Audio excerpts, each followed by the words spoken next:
반갑습니다. 손승도 힐링TV입니다. 오늘 소개해드릴 건강정보는 오타 시게오 박사의 저서 몸이 젊어지는 기술입니다. 지은이는 도쿄대학 의학부를 졸업한 후 도쿄대학 대학원에서 약학연구과 박사과정을 수료했으며 스위스 바젤대학 바이오센터 연구원, 일본 지치의과대학 조교수를 거쳐 1994년부터 일본 의과대학 교수로 있습니다. 30년 이상에 걸친 연구를 통해 미토콘드리아가 가진 기능이 심신의 건강과 밀접하게 관계되어 있는 것을 발견했습니다. 미토콘드리아 연구의 1인자로서 세계적으로 알려진 그는 일본 미토콘드리아 학회 이사장, 일본 셀 대스학회 이사장, 수소연구회 이사장 등을 맡고 있습니다.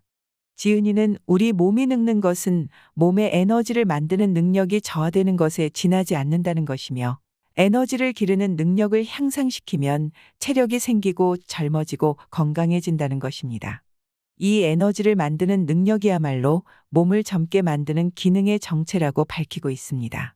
이 에너지를 만드는 것은 바로 미토콘드리아며 미토콘드리아와 건강에 대해 자세히 알려진 것은 최근의 일이라고 합니다. 그 중에서 가장 큰 발견은 미토콘드리아의 몸을 젊게 하는 기능이 있다는 것입니다. 분자세포 생물학의 세계적인 권위자인 오타 박사는 사람의 몸은 적절하게 사용하면 늙지 않는데 사람들이 적절하게 사용하는 방법을 몰라서 늙는다고 주장합니다. 최근 연구에 의하면 당뇨병, 파킨슨병, 치매 등과 같이 흔히 접하는 질환들뿐만 아니라 신경계 질환, 정신분열증과 같은 정신과 질환 등 다양한 질환들이 미토콘드리아의 기능 장애가 직접 혹은 간접적인 원인이라고 합니다. 그럼 미토콘드리아의 숫자를 늘리는 방법은 과연 무엇일까요? 본문을 통해 알아보겠습니다. 그럼 책 속을 살펴보고 공유하고 싶은 내용을 소개해 드리겠습니다. 오늘도 힐링TV와 함께 보람된 시간 되시기 바랍니다. 구독, 좋아요, 알림 설정은 큰 힘이 됩니다. 몸은 반드시 늙어가는 것이며 그것은 피할 수 없다. 노력하려 해도 예전처럼 힘이 나지 않는다. 지하철역 계단을 조금만 걸어 올라가도 숨이 찬다. 30대 때에 비해 피부에 탄력이 없어졌다. 이런 몸의 쇠약함을 느꼈을 때 당신은 어떻게 하는가? 체력이 떨어져서 지치면 가능한 한 몸을 쉬게 한다. 만약 이렇게 대답했다면 주의해야 한다. 왜냐하면 그것은 노화에 대한 대책이 아니며 몸을 쉬게만 하면 몸의 쇠약을 멈출 수 없기 때문이다.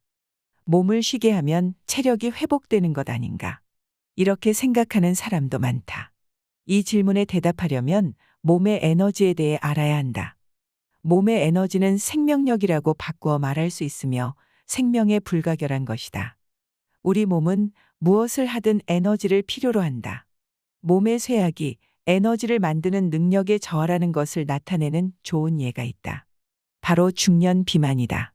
중년이 되면 살이 찌기 쉽고 살이 잘 안 빠지는 이유는 에너지를 만드는 능력이 약해져서 식사로 들어온 에너지 원료가 모두 사용되지 않고 남기 때문이다.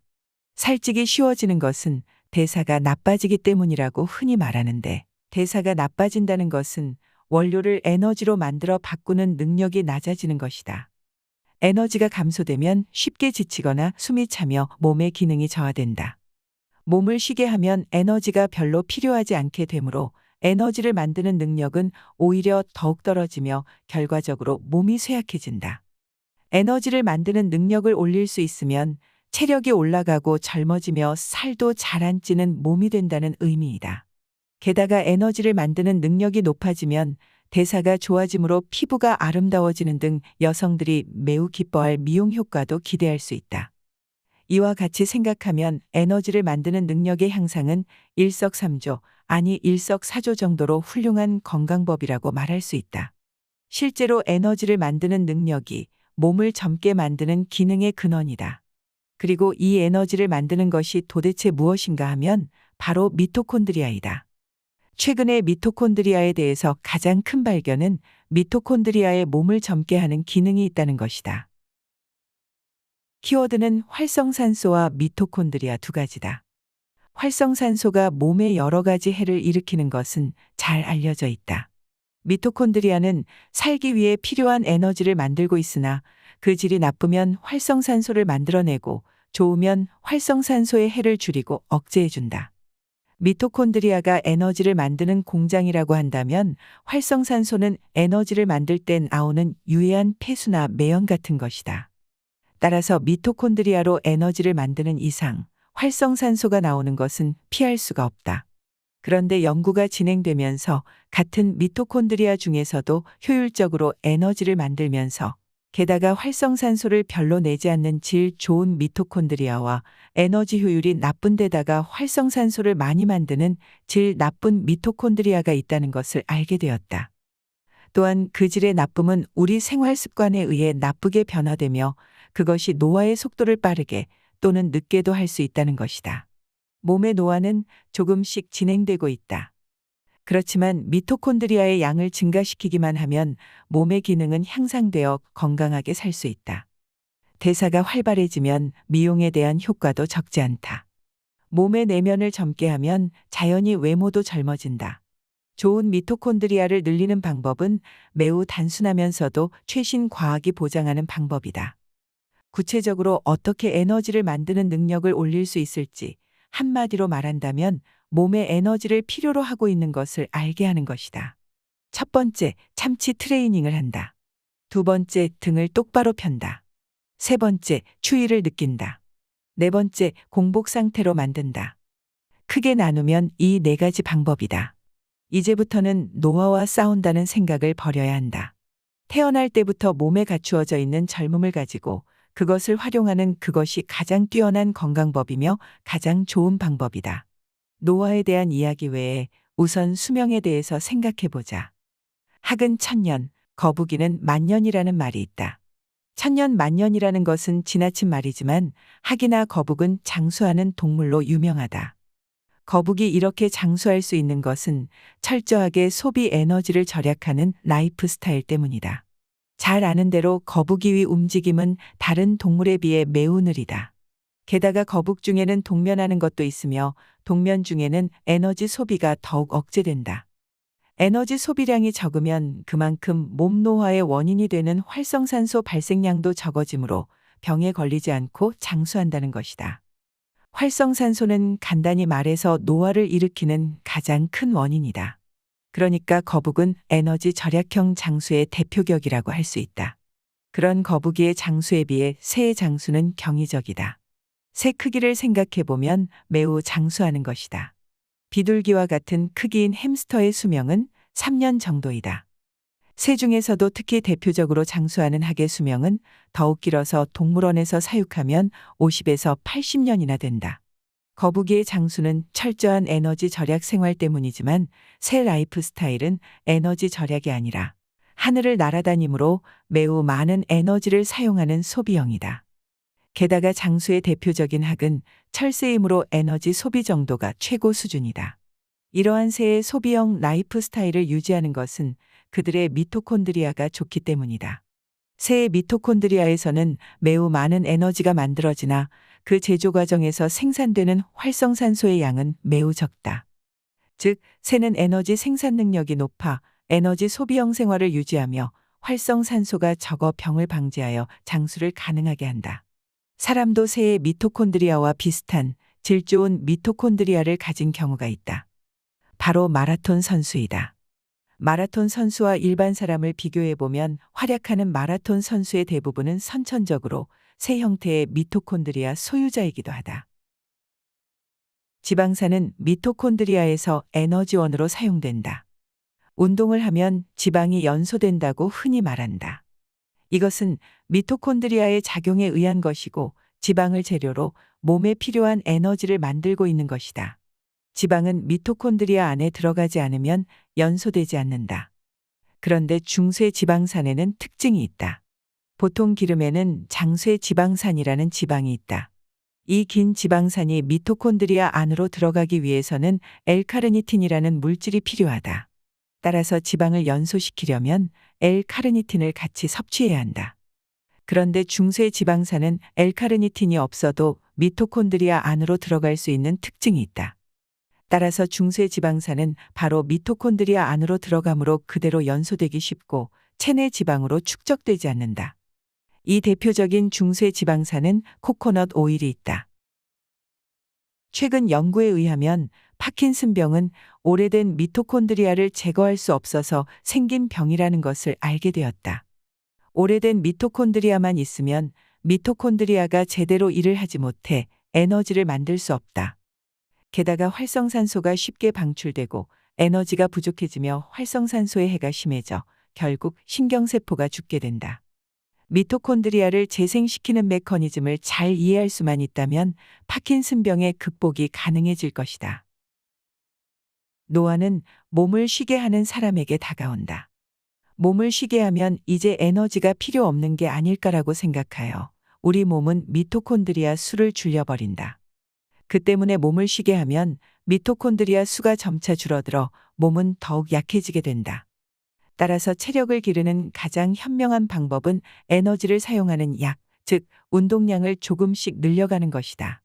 미토콘드리아는 몸 안에 있으므로 제대로 작용하고 있을지 느낄 수 없다고 생각하는 사람이 있을 수도 있으나 운동할 때 헉헉 두근두근 하는 것은 미토콘드리아가 풀가동하여 에너지를 만들고 있다는 사인이다. 그런데 같은 운동량에도 익숙해지면 점차 숨이 차지 않고 심장도 그만큼 두근거리지 않는다.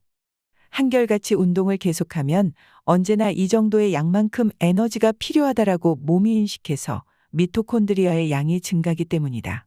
피로하고 체력이 없다고 몸을 쉬게 하면 미토콘드리아는 극소하게 줄어들어 에너지를 만들 수 없는 늙은 몸이 된다. 그러면 노화와 질병의 악순환에 빠진다. 거북이는 에너지를 사용하지 않는 에너지 절약 생활로 장수한다. 한편 사람이 장수하는 요인은 다음에 자세하게 설명하는 활성산소를 제거하는 능력과 유전자 손상을 회복하는 능력 두 가지다. 이 두 가지 능력은 에너지가 없으면 제대로 작동하지 않으며 갖고 있는 보물을 썩혀버리는 결과를 가져온다. 미토콘드리아 유전자는 말 그대로 미토콘드리아 안에 들어있는 유전자를 가리킨다. 우리는 세포액을 가지고 있으며 그 안에 대부분의 유전자가 들어있는데 실은 미토콘드리아에도 또 하나의 유전자를 가지고 있다. 그 미토콘드리아 유전자가 손상되면 암에 걸릴 확률이 높아질 수가 있다.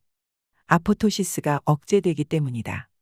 아포토시스는 유전자가 가진 세포 자살 시스템이다.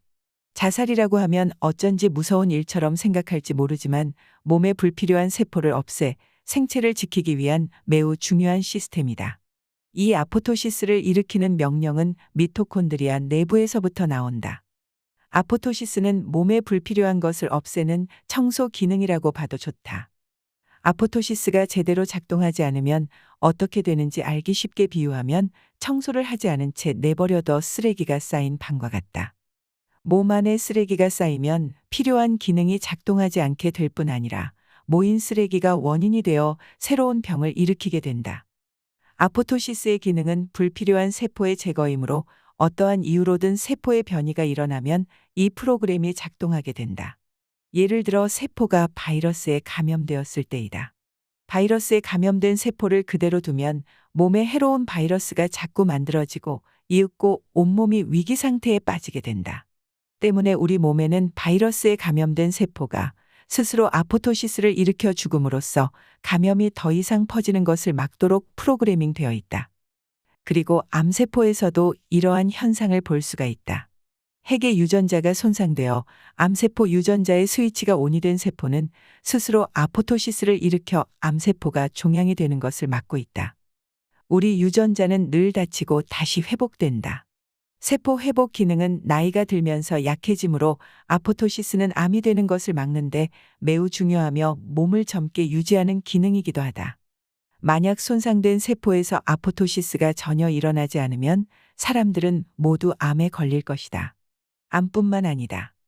인플루엔자로 대표되는 바이러스 질환이 모두 심각한 병증으로 변화될 것이다. 즉, 아포토시스라는 세포의 자매 시스템은 우리 몸을 다양한 병으로부터 지켜준다. 매우 중요한 시스템이며 그 명령을 내리는 미토콘드리아가 정상적으로 작동하는지 여부가 장래 우리 건강을 결정하는 아주 중요한 열쇠이다. 아포토시스가 일어나기 위해서도 역시 에너지가 필요하다. 즉, 암을 예방하기 위해서라도 에너지가 필요하다는 것이다. 뿐만 아니라 미토콘드리아 유전자에 큰 손상이 있으면 암이 쉽게 전이되고 사망률도 매우 높아진다. 암 수술로 제거해 버리면 좋겠지만 온몸에 전이되면 완치가 어렵다. 효율적으로 에너지를 만들어내기 위해 산소는 매우 유용하며 진화 결과 산소를 이용하게 되었다. 그런데 체내로 들어온 산소의 일부는 에너지를 만드는 과정에서 아무래도 몸에 해로운 물질로 바뀌게 된다. 당신도 들어본 적이 있을 것이다. 바로 활성산소이다. 활성산소가 몸에 해로운 것은 산화력이 강하고 세포 안의 구조를 강한 산화력으로 손상시키기 때문이다. 그 중에서도 가장 심각한 피해는 유전자의 손상이다. 활성산소에 의한 손상은 몸의 녹이라고 할 수 있으며 몸이 녹슬기 때문에 노화된다고 말할 수 있다. 심한 운동을 갑자기 중지할 때가 있다. 심한 운동을 하면 몸에 산소가 부족해진다. 갑자기 운동을 그만두면 그때까지 필요했던 에너지가 필요 없어지면서 그만큼 에너지를 만들기 위해 필요했던 산소도 나와버린다. 따라서 운동을 그만둘 때는 서서히 중지하여 점차 산소가 소비되도록 해야 한다. 일상생활에서 활성산소를 가장 잘 실감하는 경우는 정좌하고 있을 때이다. 정좌하고 있으면 다리의 혈류가 억제되어 신경에 산소와 영양분이 퍼지지 않는다. 그러면 점차 신경이 마비되어 발이 저리기 시작한다. 그런데 문제가 되는 것은 갑자기 일어설 때이다. 그때까지 억제되어 있던 혈액이 갑자기 다리에 흐르기 시작하여 활성산소가 대량으로 발생하게 된다. 그러면 발이 저릴 뿐 아니라 따끔따끔거리면서 아프기 시작한다.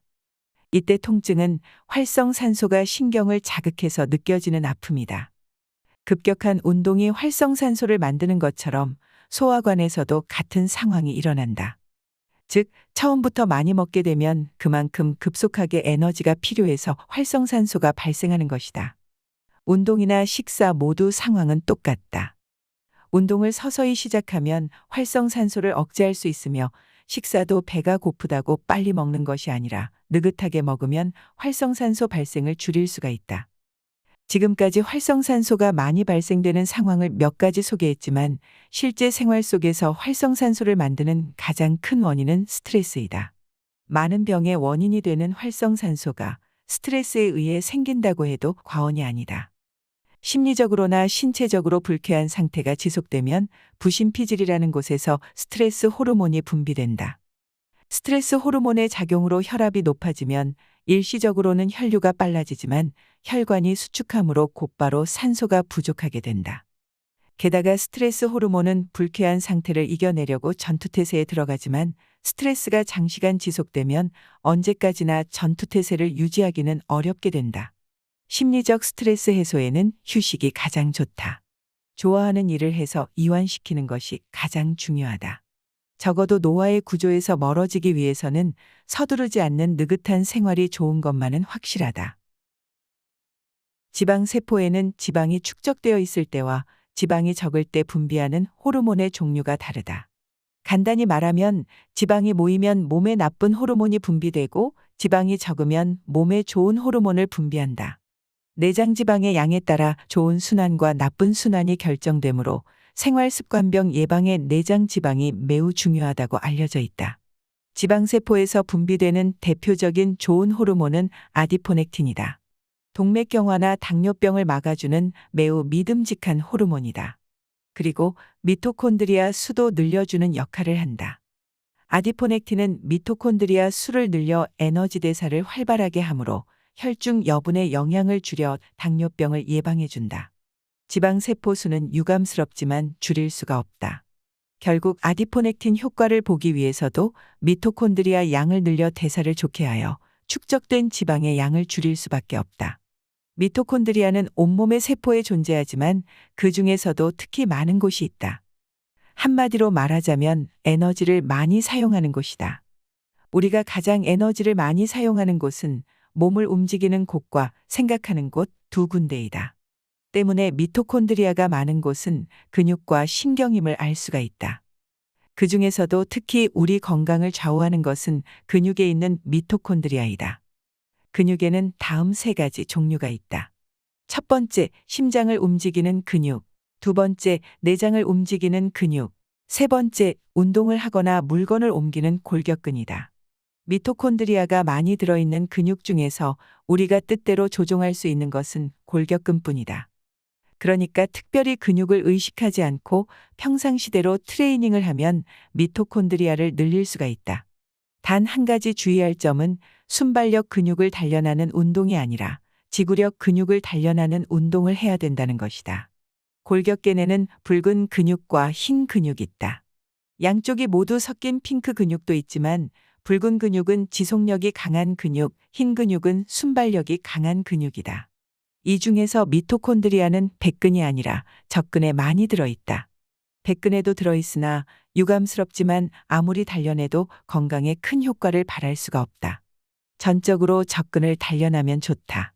최대 심박수의 60% 정도가 제일 좋다. 장시간 운동을 계속할 수 있는 것은 그 사람이 가진 한계의 60% 정도를 사용했을 때 가능하다.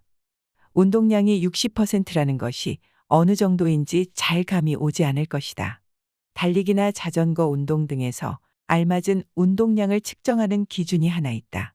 바로 심박수이다. 알맞은 운동량을 이해하기 어렵다면 최대 심박수의 60% 정도로 지치지 않을 만큼 자제하는 상태가 제일 좋다고 이해하면 된다. 개인차가 있으나 40세인 사람은 맥박 120을 기준으로 하면 좋다. 30세는 135, 50세는 125를 기준으로 지치지 않는 참치 트레이닝을 한다. 이렇게 하면 미토콘드리아 수가 늘어난다. 실제로 유산소 운동을 할 때 지방을 연소시키기 위해 30분의 준비 시간은 전혀 필요 없다. 최근 연구 결과로 알려진 사실이다. 에너지가 소비되면 세포 안에서는 에너지 부족을 느껴 곧바로 지방을 연소하려 한다. 그러면 에너지 부족을 느낀 세포는 지방이 미토콘드리아에 쉽게 들어가도록 길을 열어준다. 또 에너지 부족은 지방의 연소만 일으키는 것이 아니다. 동시에 지방 합성과 콜레스테롤 합성을 멈추는 작용도 한다. 게다가 이 반응은 매우 빨라 몇 분 만에 시작된다. 마지막으로 또 하나 몸에 좋은 특징이 생긴다. 바로 암을 억제하라는 명령도 내리게 된다. 자세한 설명은 생략하지만 어쨌든 에너지 고갈 상태를 미리 만들면 된다. 구체적인 방법은 유산소 운동 전에 약간 강한 운동을 조합하는 것이다. 강한 운동을 더하면 에너지 부족 상태가 되어 곧바로 유산소 운동 상태로 들어간다. 조금 강한 운동과 유산소 운동을 반복하는 서킷 운동은 지방을 가장 잘 연소시킬 수 있는 운동이다. 그리고 서킷 트레이닝이 미토콘드리아 수를 가장 잘 늘리는 참치 트레이닝이기도 하다. 그 효과는 다음과 같다. 강한 운동으로 미토콘드리아를 보다 효율성 있게 늘려준다. 강한 운동으로 단시간에 유산소 운동 상태로 들어간다. 지방 합성을 중지시킨다. 구체적인 워킹 방법은 다음과 같다. 1. 먼저 30초 정도 보폭을 작게 하여 달린다. 2. 1분 정도 맥박이 고르게 될 때까지 걷는다. 3. 다시 30초 정도 달린다. 덤벨을 사용하는 준비 운동도 효과적이다. 땀을 조금 흘릴 정도로 준비 운동을 5분간 하고 그 뒤에 조깅이나 워킹을 한다. 적당한 운동 강도는 개인차가 크기 때문에 자신에게 적합한 힘을 가감하여 찾아내면 좋을 것이다. 5분 정도 운동하여 땀이 나는 강도의 운동을 찾아낼 수 있으면 미토콘드리아를 늘리는 생활 습관은 이제 눈앞에 있다. 등을 똑바로 펴는 것은 미토콘드리아를 늘리기 위해 매우 중요한 동작이다. 미토콘드리아는 근육 중에서도 자세를 유지하기 위한 근육, 더 구체적으로 말하자면 등 근육과 허벅지 근육에 많이 들어있다. 그러니까 등을 펴기 위해 의식할수록 몸이 건강해지고 외모로나 내면으로도 자연스럽게 젊어진다. 스쿼트 자세가 건강에 좋은 것도 기마 자세가 되면 허벅지 근육을 사용하게 되기 때문이다. 따라서 등을 바로 펴는 것이 중요한 사교 댄스는 사교나 스포츠뿐만 아니라 좋은 건강법이기도 하다. 사교 댄스 음악은 한 곡이 보통 3분 정도이다. 3분간 자세를 유지하면서 운동하면 미토콘드리아를 늘리기에 충분하므로 시간 면에서도 참 좋은 방법이다. 추위를 좋아하는 것은 미토콘드리아이다. 미토콘드리아를 늘리기 위한 방법으로 지금까지 지구력 근육을 단련하기 위한 효과적인 트레이닝을 설명했으나 미토콘드리아를 늘리기 위해 추위를 이용하는 방법도 좋다. 추운 곳에서 추위를 느끼는 방법이다. 실험용 쥐를 추운 곳에 두자 몸에서 미토콘드리아를 늘려라라는 명령을 내려주는 것을 발견했다. 우리 인간의 경우에도 마찬가지다. 추위를 느끼면 몸은 에너지가 필요하다고 느낀다. 에너지를 만들지 않으면 생명활동을 할 수 없으므로 미토콘드리아를 늘리려고 한다. 추운 상태가 계속되면 몸이 제대로 기능을 하지 못해 죽을 수도 있기 때문에 열심히 미토콘드리아를 늘려 에너지를 대량 생산하는 태세로 바뀌게 된다. 따라서 추운 곳에서 운동을 하는 것은 미토콘드리아를 효과적으로 늘리는 방법 중에 하나라고 할 수 있다. 그렇지만 추운 곳에서 운동하기 어려운 사람도 많을 것이다. 그런 사람에게는 더 간편한 방법이 있다. 사우나 후에 욕조에 들어가는 것이다. 최근 목욕탕이 줄어들고 있으나 사우나가 있는 곳에는 반드시 욕조도 있다. 90도 정도 찌는 듯한 뜨거운 방에 땀을 빼고 그 뒤에 욕조에 들어간다. 비록 사우나의 뜨거운 방에 들어가 있다 해도 욕조에 들어가면 몸이 차가워지므로 에너지를 만들지 않으면 안 된다라고 몸이 반응하여 미토콘드리아를 많이 만드는 태세로 바뀐다. 다음으로 미토콘드리아를 늘릴 수 있는 방법은 칼로리 제한이다. 실험 결과 70%로 칼로리 제한을 한 원숭이는 주름과 백발이 졌고 털도 빠지지 않았다. 눈빛도 달랐다. 칼로리 제한 식사를 하는 원숭이는 날쌔고 사나운 모습이었으나 한편 보통 원숭이는 오그라드는 느낌이었다. 게다가 칼로리를 제한한 원숭이는 생활습관병이나 노인병으로 죽는 개체 수가 3분의 1 정도까지 감소했다. 당연히 평균 수명도 칼로리 제한 원숭이가 길었다. 원숭이는 사람과 가장 가까운 동물이므로 사람도 70%의 칼로리 제한으로 장수할 수 있다고 생각할 수가 있다. 미토콘드리아 수를 늘리기 위해 가장 중요한 것은 칼로리 제한보다 오히려 공복을 느끼는 것이다. 동물을 이용한 최신 연구에서도 총 칼로리 양을 줄이는 것보다 공복감을 주면 수명을 늘릴 수 있다는 결과가 나왔다. 공복이 되면 몸에 에너지를 만들지 않으면 안 된다고 인식하기 때문에 미토콘드리아 수를 늘려 에너지를 만들려고 한다. 하루 단식하고 그 다음날 마음껏 먹어도 효과가 있다. 칼로리 제한에 사로잡히면 식사가 매우 불편하고 스트레스로 연결되기도 하며 칼로리 부족으로 움직임에 활발함이 없어지기 쉽다. 그러나 공복감을 느끼는 것뿐이라면 반드시 칼로리 제한을 하지 않아도 같은 효과가 나타나므로 마음 편하게 시작할 수가 있다. 미토콘드리아 수를 늘리려면 운동 전에 빵이나 김밥 같은 탄수화물은 결코 먹어선 안 된다. 확실히 많은 에너지를 소비하는 운동 전의 공복 상태는 매우 괴롭다. 그렇지만 일단 운동을 시작하면 몸은 에너지를 소비하기 시작하고 공복감도 사라진다. 운동 후에는 먹어도 좋으므로 그 후에 맛있는 밥을 먹는다. 운동 전에 식사 유혹을 끊고 뱃속을 비워 운동할 수 있으면 몸 안에서는 그만큼의 포상이 기다리고 있다. 우리는 65세를 경계로 혈액의 콜레스테롤 농도가 자연스럽게 내려가기 시작한다. 그러니까 65세 이하인 경우에는 내장 지방이 쌓이지 않도록 과식하지 말고 생활습관병에도 걸리지 않게 주의할 필요가 있다. 65세를 지나면 무리하게 많이 먹을 필요는 없으나 영양이 충분한 식사로 체력을 기르고 너무 마르지 않게 하며 근육이 쇠약하지 않도록 주의해야 한다. 콜레스테롤 농도가 내려가면 면역 기능이 저하되며 암, 뇌혈관 질환, 호흡기 질환으로 사망할 확률이 높아진다. 지금까지 미토콘드리아를 늘리는 효과 있는 몇 가지 식사 방법을 얘기했으나 몸에 좋은 식사 방법이나 식품은 그 밖에도 많다. 다른 책이나 잡지를 보면 너무 많은 식품이 나열되어 있어 필자와 같은 전문가도 그 모든 것을 실행하는 것은 불가능하다. 모순되는 것 같지만 오히려 너무 세세하게 의식하지 않는 편이 좋다. 가장 중요한 것은 몸에 좋은 식품을 기억하는 것도 몸에 좋은 식사 방법을 기억하는 것도 아니기 때문이다. 우리 전통식이 미토콘드리아에도 적합한 음식이기 때문에 시대를 넘어 남아있다고 생각한다. 그리고 가장 중요한 건강법인데 잊고 지내온 것이 하나 있다.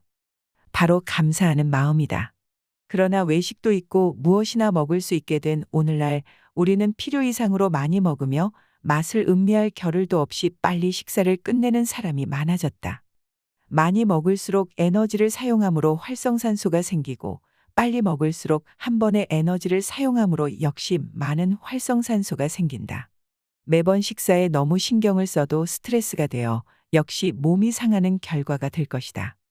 그래서 옛날부터 감사하는 마음이 있으면 과식하지 않고 맛을 보면서 먹으면서 식사하는데 30분은 걸린다고 말해왔다. 부족한 영양분을 건강기능식품으로 보충하는 것도 좋지만 그것은 어디까지나 보조로 생각하고 먼저 감사하는 마음을 한 번 더 생각하고 식탁에 앉는다. 그런 태도가 진정 미토콘드리아를 가장 늘려주며 젊어지는 기능을 활성화시켜주는 식생활로 연결된다. 미토콘드리아를 늘리는 구체적인 방법에 대해서 이야기했으나 가장 중요한 것은 평상시 생활을 어떤 기분으로 지내는가에 달려 있다.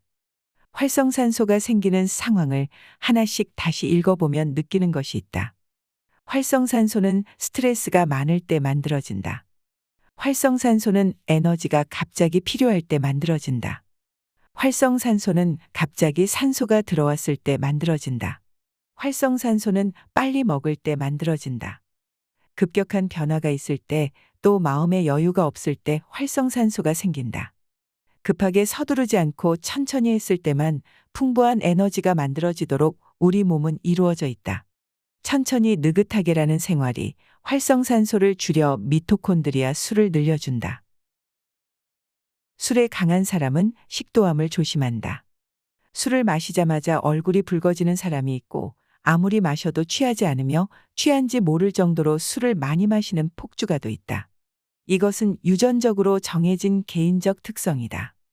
그런데 여러 신강서에서 술은 한 홉 약 180ml 정도를 마시는 것이 건강에 좋다라고 써 있는 것을 읽은 적이 있을 것이다.